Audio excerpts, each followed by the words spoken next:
First off, I'm gonna try to keep this as short as possible. They gave me a time limit, but you know what I'm saying, I'm gonna just move as the spirit moves me. Hopefully it's short. Um,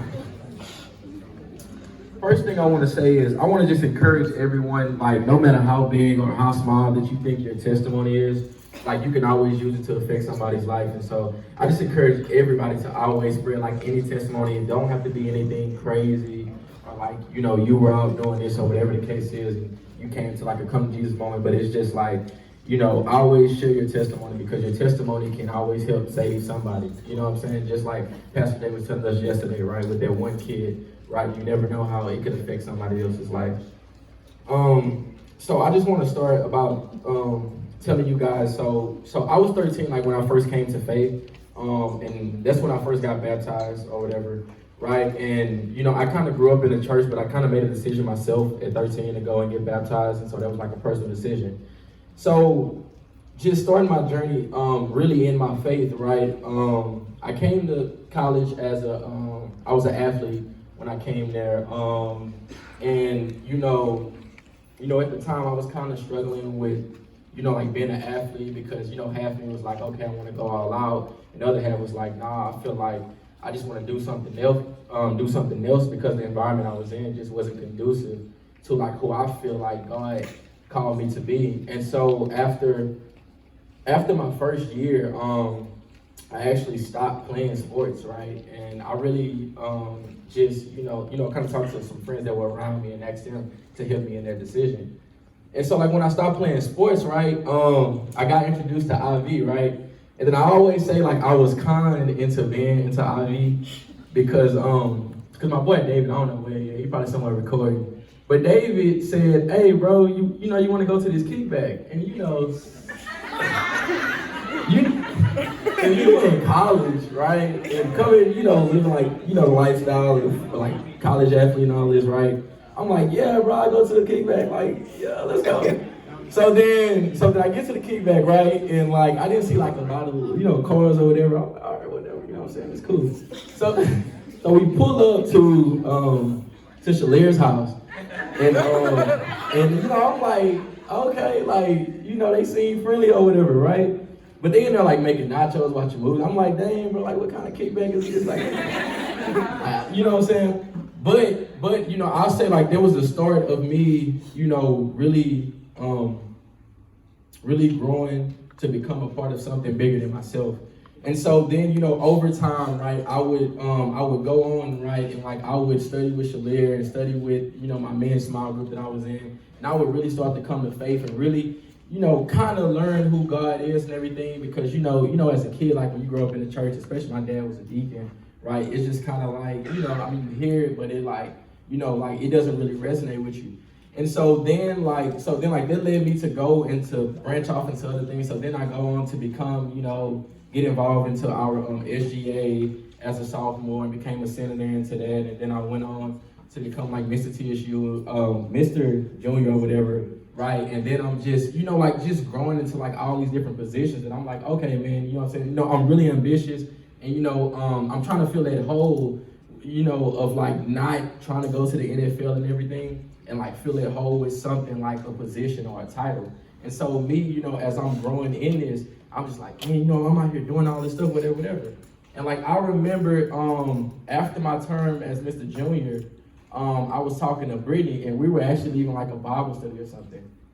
And I remember that we were sitting talking, and like, we were talking about leadership and like what's next or whatever, right?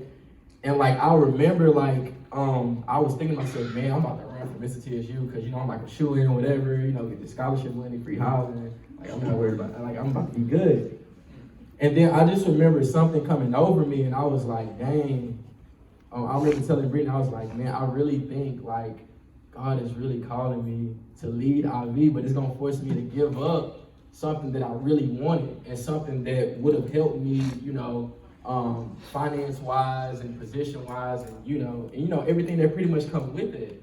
And so I was like, man, and like it was funny because it's like I had never thought about leading or being a leader in IV ever, right? I know Shaleer would always ask me to do it, but like I never just grabbed onto that. I would be like, nah, I'm good, like I'm not ready or whatever the case is. So then, you know, over time, you know, like as things go, right, and you know, I remember like we were trying to lead IV, and like it was just a struggle because we coming from having like 90 people or whatever the case was, being one of the biggest orgs, to like everybody leaving and everybody dying out.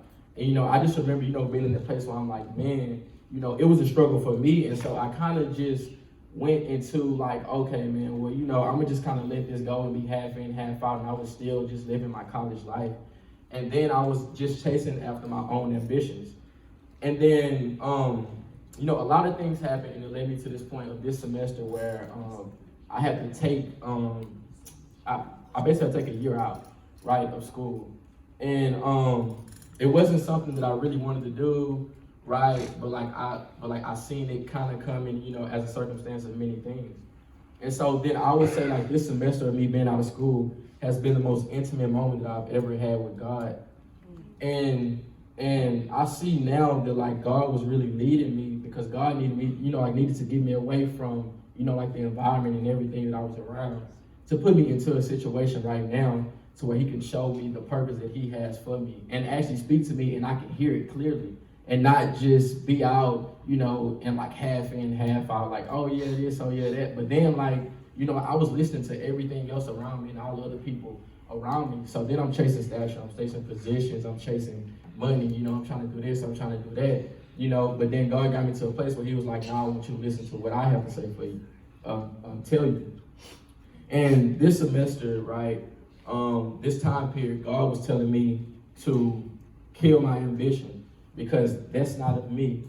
And this actually, I came to realization of this when I read the scripture, James 3:13-18, and I encourage everybody to read it. And you know, in that scripture, it talks about how we have selfish ambitions. And he said like, that's not of him to have selfish ambitions, right? Because he tells us in Jeremiah 29:11, for I know the plan that I have for you, plans to prosper you and not harm you and to give you hope and to give you a future. And you know, I know a lot of times what we try to do is we try to create plans and then we ask God to bless our plans.